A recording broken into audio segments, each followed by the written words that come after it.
আসসালামু আলাইকুম সবাইকে। আশা করি আপনারা সবাই ভালো আছেন। আজকে আমি আপনাদের সাথে কথা বলবো ডেনমার্কের পাবলিক বিশ্ববিদ্যালয়গুলোতে মাস্টার্সে অ্যাপ্লিকেশন করার জন্য কি কি ডকুমেন্টসের প্রয়োজন পড়ে। প্রথম যে ডকুমেন্টের প্রয়োজন সেটি হচ্ছে আপনার একটি ভ্যালিড পাসপোর্ট। লক্ষ্য রাখবেন আপনার পাসপোর্টের ভ্যালিডিটি যেন মিনিমাম 1 বছর হয়ে থাকে। সেক্ষেত্রে আপনার ভিসা পাওয়ার পরবর্তীতে পাসপোর্ট রিনিউ করার কোনো প্রকার হ্যাসেল থাকবে না।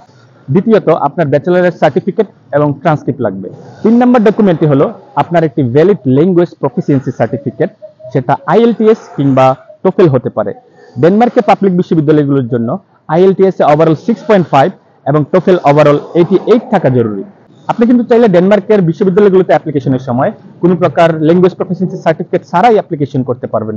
তবে ল্যাঙ্গুয়েজ সার্টিফিকেট আপলোড করার জন্য একটি নির্দিষ্ট ডেডলাইন রয়েছে। এর আগে আপনাকে অবশ্যই ল্যাঙ্গুয়েজ সার্টিফিকেটটি প্রোভাইড করতে হবে। 4 নম্বর ডকুমেন্টে হলো কোর্স ডেসক্রিপশন বা সিলেবাস।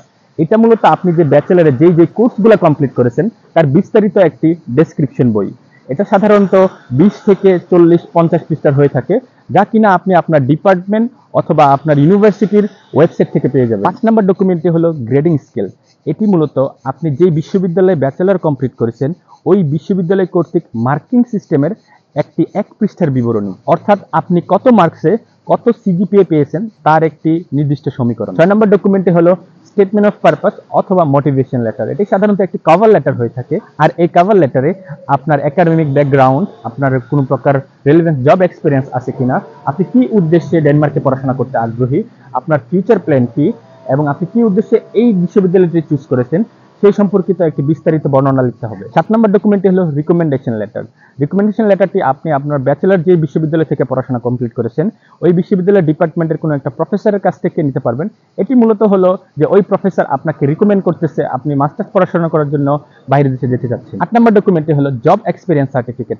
আপনার যদি কোনো প্রকার জব এক্সপিরিয়েন্স সার্টিফিকেট থেকে থাকে তাহলে আপনি অবশ্যই সেটা আপলোড করবেন অ্যাপ্লিকেশনের সময়।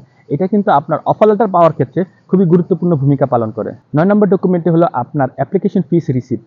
ডেনমার্কের পাবলিক বিশ্ববিদ্যালয়গুলোতে কিন্তু আগে থেকে অ্যাপ্লিকেশন ফিস প্রদান করতে হয় এবং ওই রিসিপ্টটা যখন আপনি অ্যাপ্লিকেশন করবেন ওই অ্যাপ্লিকেশন পোর্টালে আপলোড করতে হয়। 10 নম্বর এবং সর্বশেষ যে ডকুমেন্টটি প্রয়োজন সেটি হচ্ছে আপনার একটি সিভি। সিভিটি কিন্তু অবশ্যই ইউরোপাস ফরম্যাটে হতে হবে। আর সিভির মধ্যে আপনার পার্সোনাল ইনফরমেশন, আপনার একাডেমিক ইনফরমেশন, আপনার ল্যাঙ্গুয়েজ প্রফিসিয়েন্সি ইনফরমেশন এবং আপনি যদি কোনো প্রকার এক্সট্রা কারিকুলাম অ্যাক্টিভিটিসে জড়িত থাকেন সেই সম্পর্কিত তথ্য প্রদান করতে পারবেন।